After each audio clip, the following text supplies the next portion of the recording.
So the next question that usually comes up is, okay, fine. Let's say all this is true. Why lie? What's the motivation?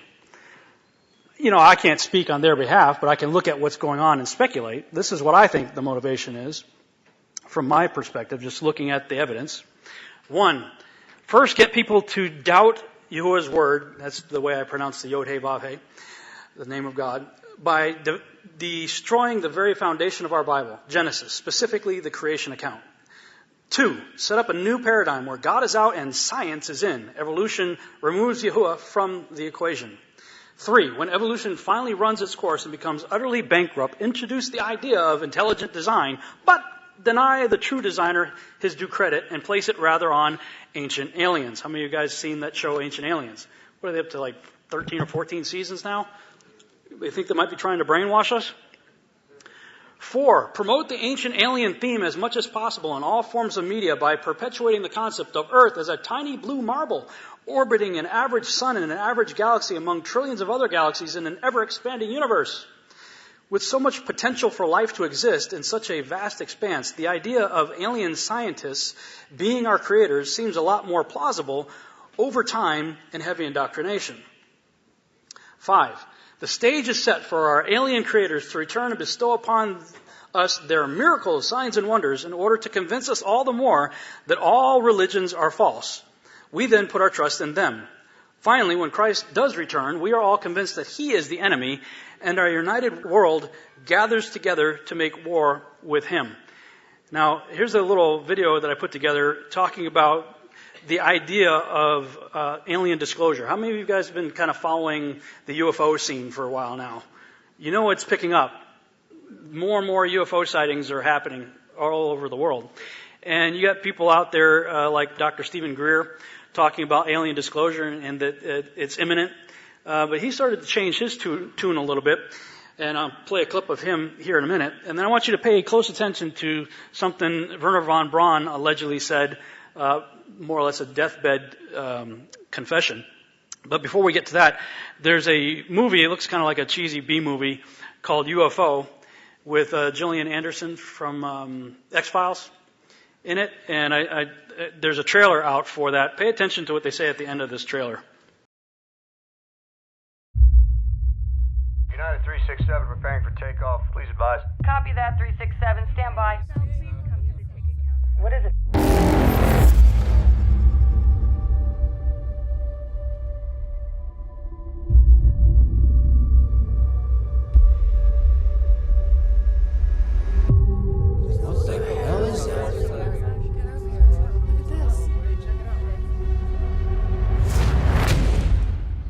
About this?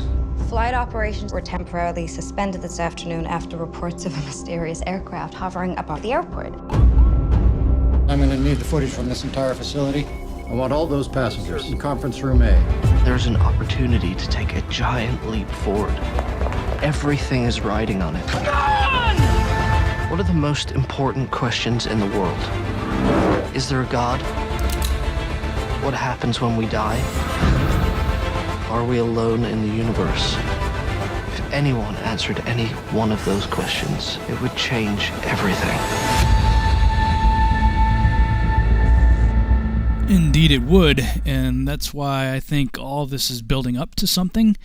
And what's interesting to me is even some of the hardcore aliens and UFO disclosure type guys out there are also suspecting that something fraudulent is on the way. I mean, you've got people like Stephen M. Greer out there saying that he even believes there's going to be a counterfeit version of it.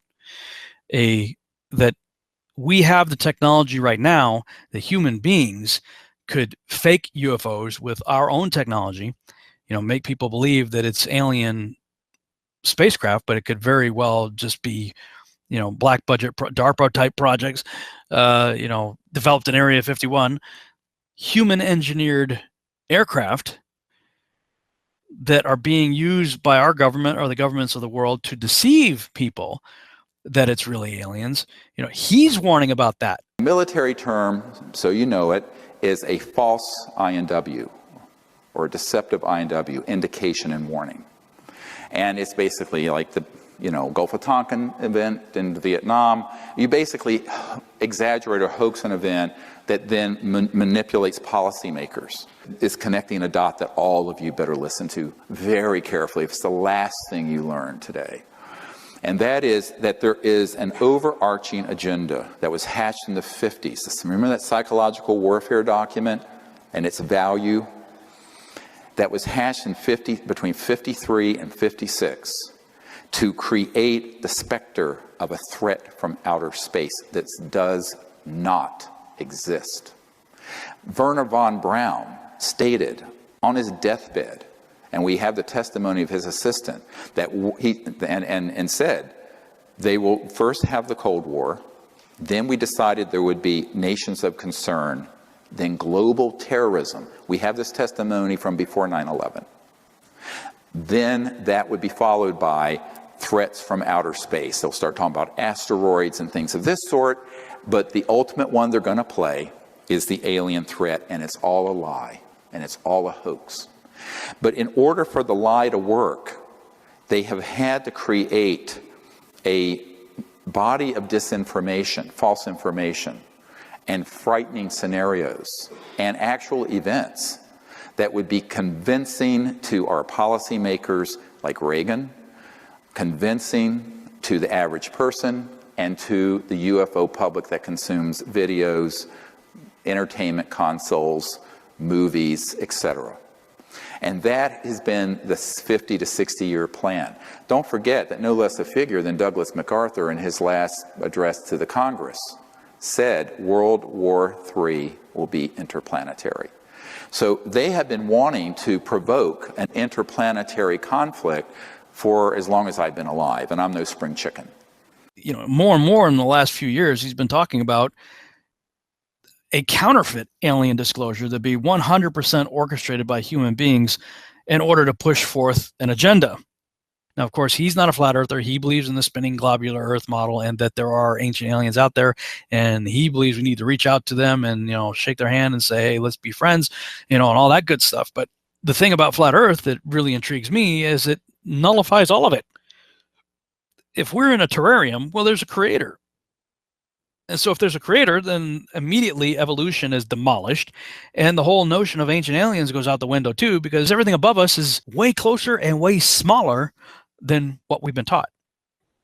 But if you go back and listen to what Stephen M. Greer was saying, he made reference to the testimony of Dr. Carol Rawson. And, it's important to point out that this interview was done prior to 9/11/2001. Listen to what she has to say. When I was a corporate manager of Fairchild Industries in 1974 through 77, I met the late Dr. Wernher von Braun in early 74. At that time, von Braun was dying of cancer, but he assured me that he would live a few more years in order to tell me about the game that was being played, that game being the effort to weaponize space, to control the Earth from space and space itself. Von Braun's purpose in life during the last years of his life, his dying years, was to educate the public and decision makers about why space-based weapons are a dumb, dangerous, destabilizing, too costly, unnecessary, unworkable, undesirable idea. The strategy that Wernher von Braun taught me was that first the Russians are going to be considered to be the enemy. In fact, when I met him in 74, they were the enemy, the identified enemy. We were told that they had killer satellites. We were told that they were coming to get us and control us, the dirty commies, that whole story. First, the Russians were the enemy against whom we're going to build space-based weapons.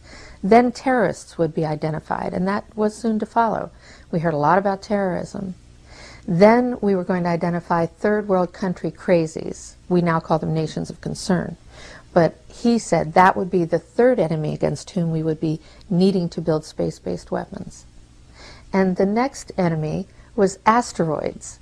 Now at this point, he kind of chuckled the first time he said it. Asteroids, against asteroids we're going to build space-based weapons. So it was funny then.